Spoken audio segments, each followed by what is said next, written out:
सोलापूर एक साधारणचं गाव होतं, जिथे स्वप्न नेहमी शेतीच्या मीडवरतीच दम तोडायची.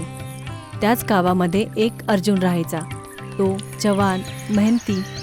तो आपल्या म्हाताऱ्या आई आरतीसोबत एक छोट्याशा झोपडीत राहायचा. गावाच्या चौकामध्ये लावलेल्या एक वडापावच्या ठेल्याने त्याचा गुजारा चालायचा. ठेला छोटा होता, पण अर्जुनच्या डोळ्यामध्ये स्वप्न खूप मोठे होते.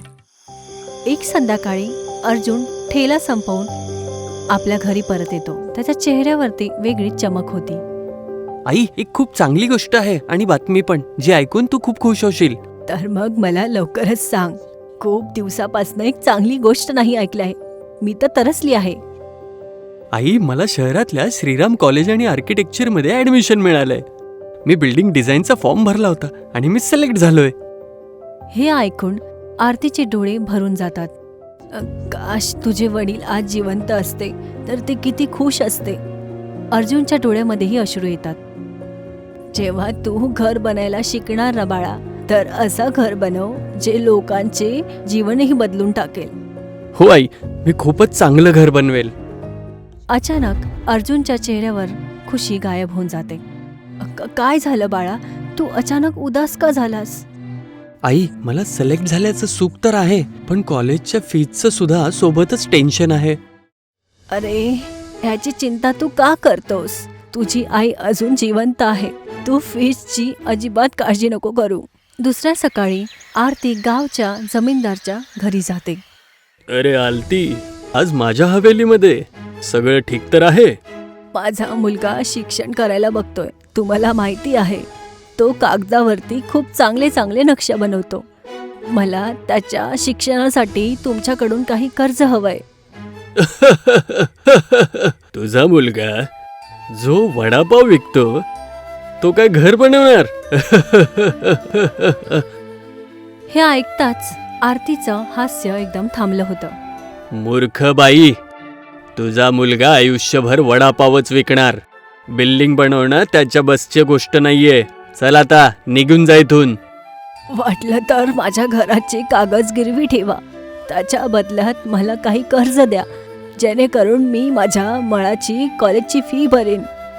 जमीनदारचा चेहरा एकदम सक्त होऊन जातो. राहू दे, तुझं घर सुद्धा तुझ्या हातून चाललं जाईल. माझा मुलगा शहरात शिकत आहे. काही वर्षांनंतर जेव्हा तो नामी बिल्डर बनून येईल, तेव्हा मी या गावामध्ये मोठं हॉटेल बनवेल आणि त्याच हॉटेलमध्ये तुझा मुलगा वडापाव विकेल. जमीनदार जोरजोरात हसायला लागला. आरती अपमानजनक होऊन घराच्या बाहेर निघते. ती पहिल्यांदा आणि सर्व गोष्ट अर्जुनला सांगते. जमीनदारने कर्ज नाही दिला तर मला दुःख नाही, पण त्याने जे अपमान माझा केला, मी त्याला कधीच नाही विसरू शकणार. अर्जुनच्या डोळ्यामध्ये अश्रू होते, पण त्याची हिंमत नाही हारली. आई, तू चिंता नको करू. त्या जमीनदाराला मी चुकीचं ठरवूनच राहील. दुसऱ्या सकाळी अर्जुनची मैत्रीण मीरा त्याला भेटायला येते. ती गावातलीच मुलगी होती, पण खूप चपळ डोक्याची होती. तू एवढा रागत का आहेस? मीरा काही वेळ विचार करत राहिली, पण नंतर तिच्या डोळ्यात चमक येते. तू वडापाव बनवतोस ना? हो. तर काय तू वडापावचं घर बनवू शकतोस? काय म्हणायचं आहे तुला? म्हणजे हेच, असं काहीतरी बनव की ज्याने कॉलेज तुला स्वतः बोलवेल आणि नोकरी तुझ्या मागे मागे येईल. अर्जुन चूप होऊन जातो. तो रात्रभर त्या दिवशी झोपू नाही शकला. त्याच्या मनामध्ये पहिल्यांदा एक अनोखं स्वप्न आकार घेत होतं. अर्जुन दिवस रात्र काहीतरी नवीन करण्याच्या विचारात गुंतलेला होता. एक दिवस त्याने आपला वडापावचा ठेला घेऊन गावाच्या थोडं बाहेर एक जुन्या वृक्षाच्या खाली जाऊन बसला. त्याचं मन भारी होतं आणि डोळ्यामध्ये चिंता साफ दिसत होती. हे देवा, आता मी काय करू? जर कॉलेजची फीस नाही जमा झाली तर मी पुढचा अभ्यास कसा करू शकेल? माझं स्वप्न अधुरं राहील आणि सगळ्यांना परत चेष्टा करायचा मौका मिळून जाईल. तेवढ्यातच तिथे एक भिकारी येतो. मला खूप भूक लागली आहे बाळा. काही खायला देतोस का? माझ्याकडे पैसेच नाहीयेत. अर्जुनने काही न विचार करता थैल्यातून वडापाव काढून त्याला दिला. भिकारी वडापाव खायला लागला आणि त्याचा चेहरा खिलून जातो.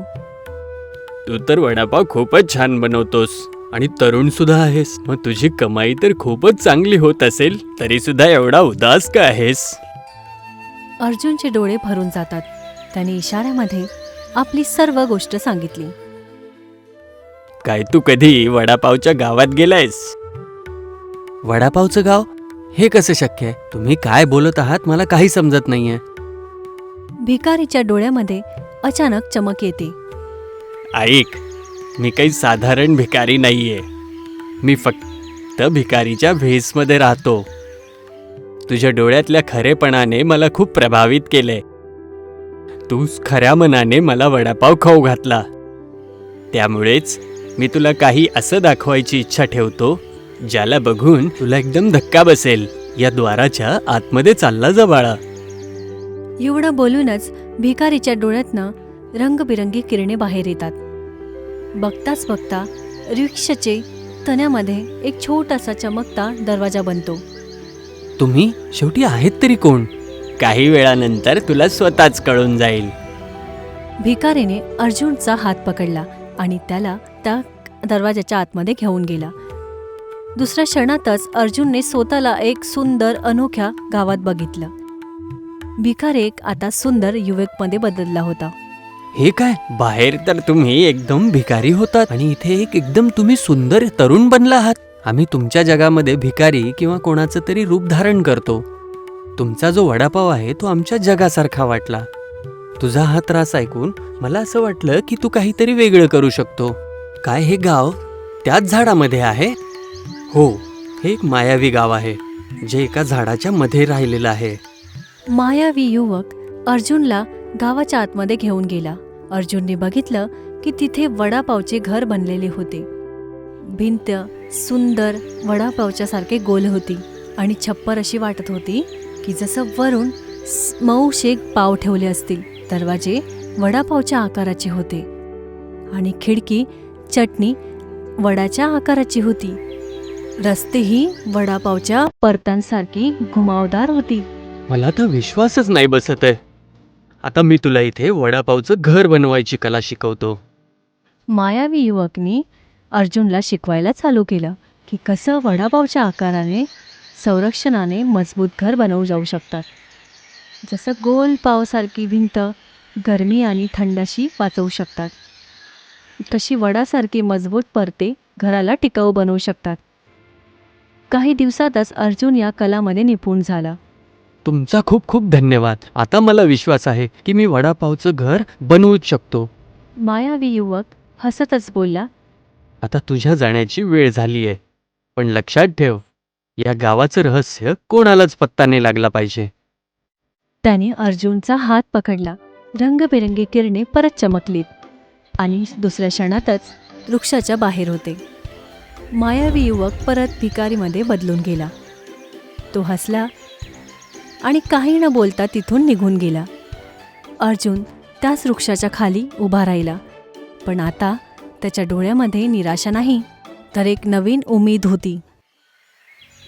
दुसऱ्या सकाळी तो आपल्या घराच्या समोर काही वेगळं बनवायची तयारी करत होता. तेवढ्यातच मीरा तिथे येते आणि हैराणीने अर्जुनला बघायला लागली. अर्जुन, तू काय करतोयस? बस तू आता बघत राहा. अर्जुन बघताच बघता वडापावचं घर बनवायला गुंतून गेला. थोड्या वेळातच तिथे एक अनोखं घर उभं राहिलं. घर पूर्ण वडापावसारखं होतं. गोल ढाचा आणि वरून पूर्ण सुनहरा कलर आणि मध्ये आलूसारखी उभारलेली संरचना. घर अशा प्रकारे डिझाईन केलं होतं की पावसाचं पाणी घसरून किनाऱ्यावरनं बाहेर येईल. भिंतही एकदम मजबूत होती जी गरमीमध्ये थंड आणि थंडमध्ये गरमी होईल. घराच्या आतमधला हॉल असं वाटत होतं की जसं पावच्या आतमध्ये मसाले सजवले असतील. गोलाकार खोली होत्या. प्राकृतिक रोशनीही भरपूर होती आणि हवेचा प्रवाह असा होता की जसं पंख्याची गरजच नसेल. मीरा हे सर्व बघून एकदम चकित होते. अर्जुन, मी तर तुला हे असंच सांगितलं होतं. तुम्ही तर खरंच वडापावचं घर बनवून तयार केलं आहेस. शेवटी तू हे शिकला कुठे? हे एक रहस्य आहे जे मी कोणालाच नाही सांगू शकत. ठीक आहे, मी कधीही तुला या रहस्याबद्दल नाही विचारणार.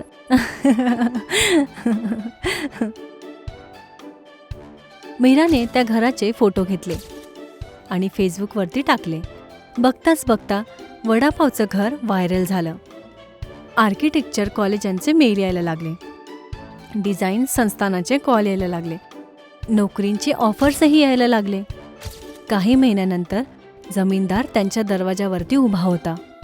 माझ्याकडनं चूक झाली. मी तुझ्या मुलाला खूप कमी समजलं. मला माफ करा. जमीनदारने आरती आणि अर्जुनला माफी मागितली. विचार मोठे असतील तर मनुष्य काहीही करू शकतो.